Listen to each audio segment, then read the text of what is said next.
Hello friends, कैसे हैं आप लोग। सीरियल स्टार्ट करने से पहले आप लोगों से रिक्वेस्ट है, अगर आपने मेरे चैनल को सब्सक्राइब नहीं किया तो बेल आइकन दबा के सब्सक्राइब करें ताकि हर नई आने वाली वीडियो की नोटिफिकेशन आप तक पहुंच सके। आज हम एक्सप्लेन करने वाले न्यू सीरियल जिसका नाम है बैड प्रोसिक्यूटर। सीरियल स्टार्ट करने से पहले हम आपको मेन कास्ट के बारे में बता दें ताकि आप कंफ्यूज ना हो। हमारे पहले मेन कास्ट है जिनका नाम जिनजंग है, हमारे दूसरे मेन कास्ट डोहवान है, हमारी तीसरी मेन कास्ट हीरोइन है, इनका नाम शिनारा है। आज हम एक्सप्लेन करने वाले हैं बैड प्रोसिक्यूटर के फर्स्ट एपिसोड को। सीरियल की स्टार्टिंग में हमें शिन नाम का एक आदमी दिखाया जाता है जिसके पास पुलिस आती है और उसे बताती है कि उसे रिश्वत और गमन के लिए गिरफ्तार किया जा रहा है। पुलिस किम को गिरफ्तार करके ले जाने लगती है, तभी वहाँ पर जिनजैंग आ जाते और कहने लगता है कि आप मेरे क्लाइंट को इस तरह नहीं ले जा सकते बिना सर्च वारंट के।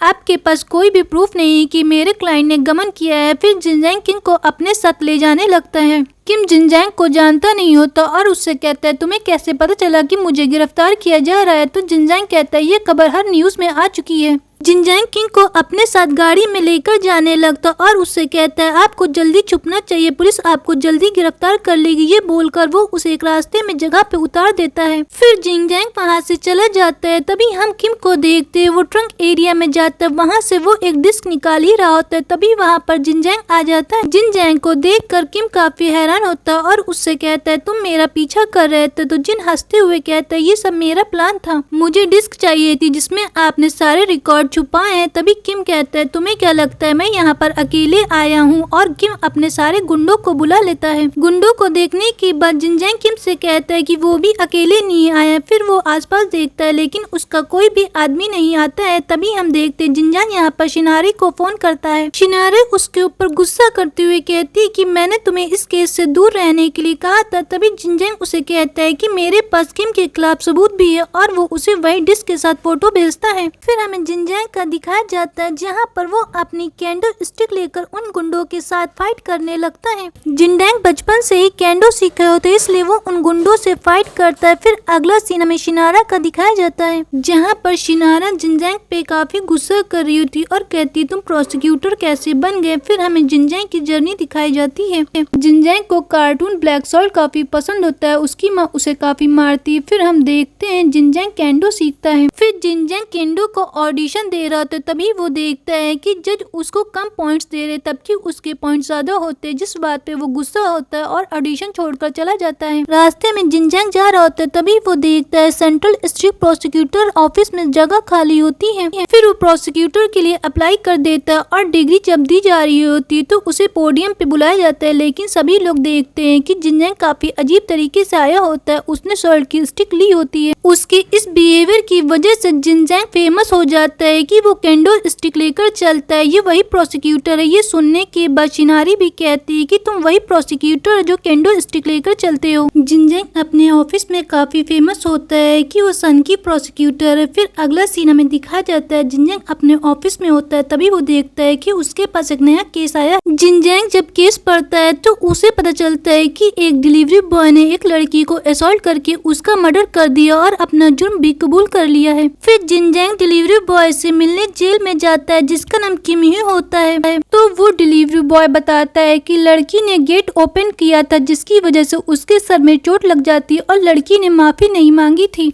फिर मैंने उससे कहा कि माफी मांगनी चाहिए तो उस लड़की ने जबरदस्ती की माफी मांगी और दोबारा गेट बंद कर दिया और उसने मुझे बदमाश बोला, जिस बात से मुझे गुस्सा आया। मैंने उसका घर का सारा सामान तोड़ा। फिर उसके बाद मैंने मर्डर कर दिया। जब पुलिस आई तो मैंने सारा जुर्म कबूल कर लिया। किमियो की बातें सुनने के बाद जिनजैंग को वो सन की लगता है, तभी वो उसके हाथ में एक वॉच देखता है जिसका डायल काफी बड़ा होता है उसकी वॉच से। वहाँ से निकलने के बाद जिनजैंग ऑफिस डिनर पे जाता है जहाँ पर चीफ लीजंग आते हैं। जिनजैंग खाने में बिजी होता, वो किसी की बातें नहीं सुनना होता। उसकी ये बिहेवियर को देखकर लीजंग चीफ को काफी बुरा लगता है। ये सब शिनारा भी देख रही होती। वो जिनजैंग से बाहर जाने के लिए कहती है। फिर जिनजैंग वॉशरूम में जाता है, तभी वो देखता है वहाँ पर एक आदमी अपनी वॉच उतार के रखता है। उसकी वॉच का डायल भी बड़ा होता है जैसे किमियो का होता है। फिर जिनजैंग उस आदमी से पूछता है कि आपके घड़ी का डायल क्यों बड़ा है।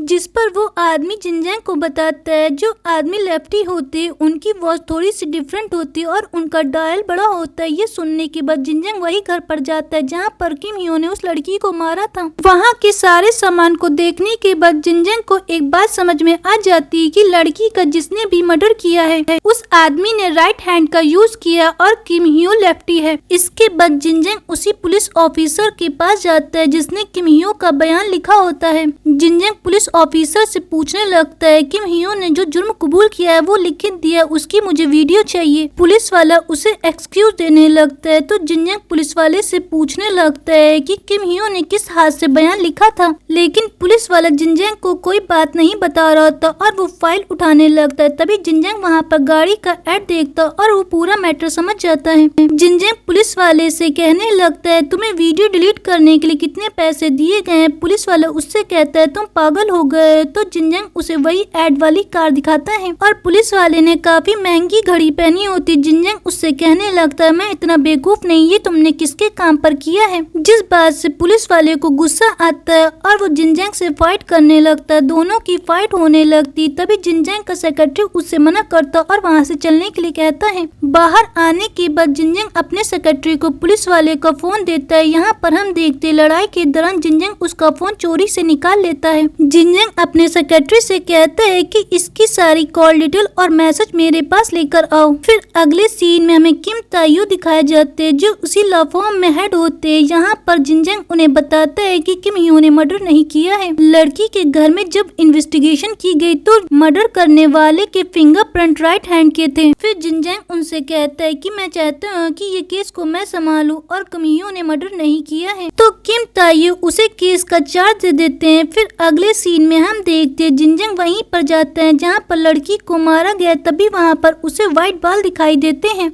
वहाँ से निकलने के बाद जिनजैंग पुलिस स्टेशन के बाहर खड़ा होता और वो उसी पुलिस वाले को किडनैप कर लेता है। जिनजैंग पुलिस वाले से कहता है कि मैंने तुम्हारे मैसेज पढ़े जिसमें तुमने अपनी वाइफ से पैसों के बारे में बात की थी। फिर अगले सीन में हम देखते हैं चीफ लीजंग यहाँ पर किम ताइयो के ऊपर काफी गुस्सा कर रहे होते और कहने लगते तुमने वो केस जिनजैंग को क्यों दिया, मैंने मना किया था कि वो केस हम लोग नहीं हैंडल करेंगे। तो किम ताइयो कहता है कि मुझे इसी बात की परेशानी थी कि तुम वो केस लेना क्यों नहीं चाहते। अब मैं आपकी कोई भी बात नहीं सुनने वाला और ये केस जिनजैंग ही करेगा। फिर अगले सीन में जिनजैंग दिखाया जाता है जो पुलिस वाले को काफी धमकाता है। जिसके बाद पुलिस वाला सच बता देता है कि किम हियो लेफ्टी था। जिनजैंग के पास आखिरी प्रूफ होता है, इसलिए वो पुलिस वाले से पूरे लिखित बयान ले लेता है कि फिंगरप्रिंट जो मिले थे वो राइट हैंड के थे लेकिन किम हियो लेफ्टी है। इसके बाद जिनजैंग फिर किम हियो के पास जाता और उसे वही पेपर दिखाता है जो पुलिस वाले ने लिखे होते हैं। वो उससे कहता है कि मुझे पता है तुमने मर्डर नहीं किया है लेकिन तुम्हें सच बताना होगा कि तुम ये जुर्म क्यों कबूल कर रहे हो और ये किसके कहने पे कर रहे हो। जिसके बाद किम हियो कुछ नहीं बोल पाता और कहता है तुम क्या समझ रहे हो, वो मर्डर मैंने ही किया है। फिर अगले सीन में हमें न्यूज का दिखाया जाता है जहां पर किम हियो का ट्रायल होने वाला होता है और लीजंग ने जिनजैंग को इस केस से हटा दिया होता है। लीजंग ने ये केस डो हुआन को दे दिया होता और वो जिनजैंग से कहते कि अब तुम्हें कुछ दिनों की छुट्टी पर जाना चाहिए। ये सुनने के बाद जिनजैंग डो हुआन के पास जाता और उसे पुलिस के बयान दिखाता है। वो उससे कहने लगता है तुम कुछ दिनों के लिए ट्रायल को रोक दो।